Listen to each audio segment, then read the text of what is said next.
Well, let's talk about deposit because I saw a TikTok just the other day and it caused all sorts of furor and there was hundreds of comments. It was a TikTok. Someone walked up to an older fella and said, "Well, look, what sort of wealth have you got?" And he had like millions of dollars saved up, and he started as a lawyer, and then he worked through and quit that and ran a Oh, hotel yes. for a few years. And they said, "Well, what advice do you have for younger people?" And he made some contentious remarks that caused the internet to blow up. I think what he said was don't spend money on coffee. Yes. And that caused all sorts of problems. Now, personally, I grew up on Nescafe, and look, I'm still happy with it. I prefer better coffee, but I get it. They're $6, $7 a cup. It's a bit rude. What are your suggestions as a mortgage broker? What are some of the habits that you see from people that come with a 20% deposit versus the habits that those people that perhaps come with a lesser deposit?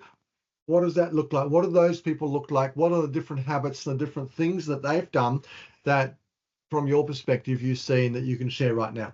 Yeah, to be honest with you, cutting offers won't have you with a 20%.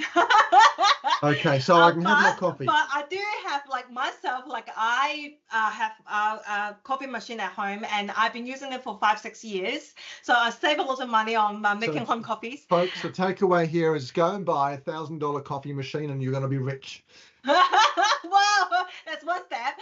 But the the I can share 3 habits that can get people faster to get 20% deposit. I'm And all ears. so one habit is those people who have got 20% deposit, they often have second jobs. They have side hustle, they have second jobs. If you're a full timer, maybe you pick up another part time or side hustle so to make your extra income stream. Because once you get the mortgage, you know that you run a house, you have got all these expenses, maintenance and things like that. Please, you will need to have a second a job in this environment with the high living expenses to help you with your ongoing.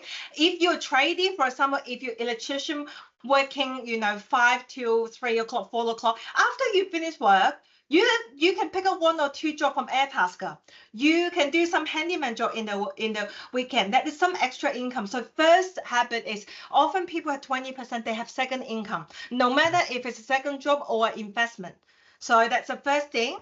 Second of all is they very cautious with their spending. So what does that mean? Is they don't do Uber Eats and take out every single day. They will still they are not sacrificing their enjoying life. So don't come back to me. Oh, I need to enjoy life. Yes, we need to enjoy life, but not every single day living a luxury life.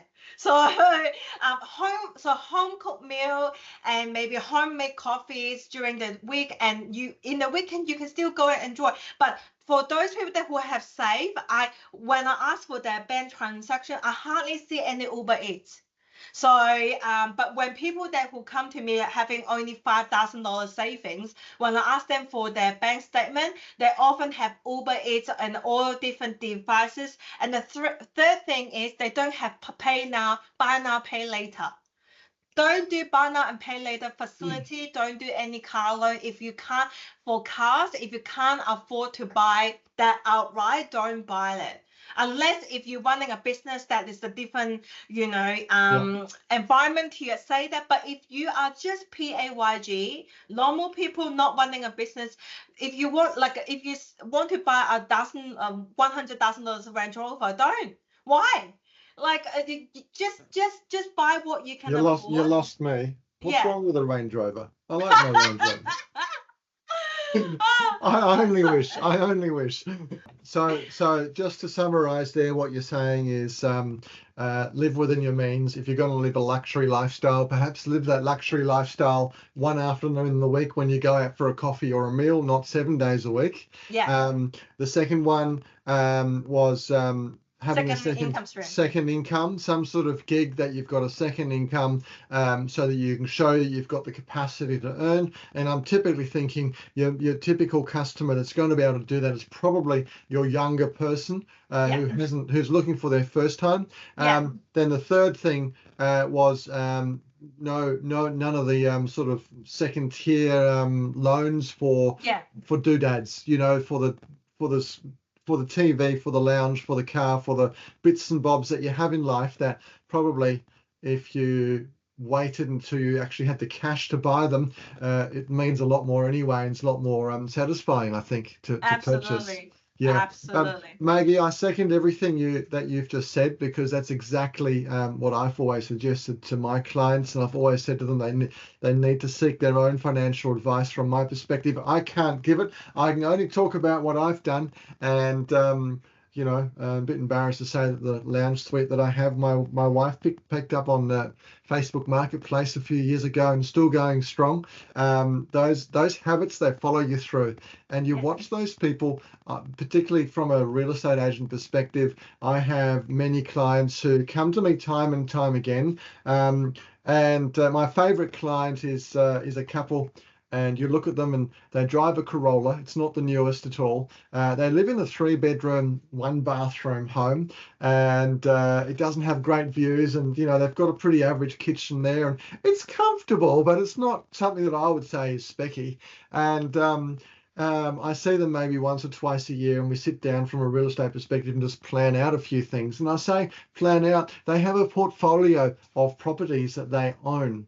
Not negatively geared. They own these properties, and they have a share portfolio as well. And it blows my mind. They just work normal jobs, and they're a lot younger than me. And I think to myself, how the heck have you done that? And when you talk to them, that's exactly what's happening. They've just been sensible about what they've done with their money. It's one thing to earn the money. I don't think it's we shouldn't measure what we earn. It's what we keep. That's right. And that's so exciting, and it really excites me. And that's, I think, why we align so well. Our values are very similar there.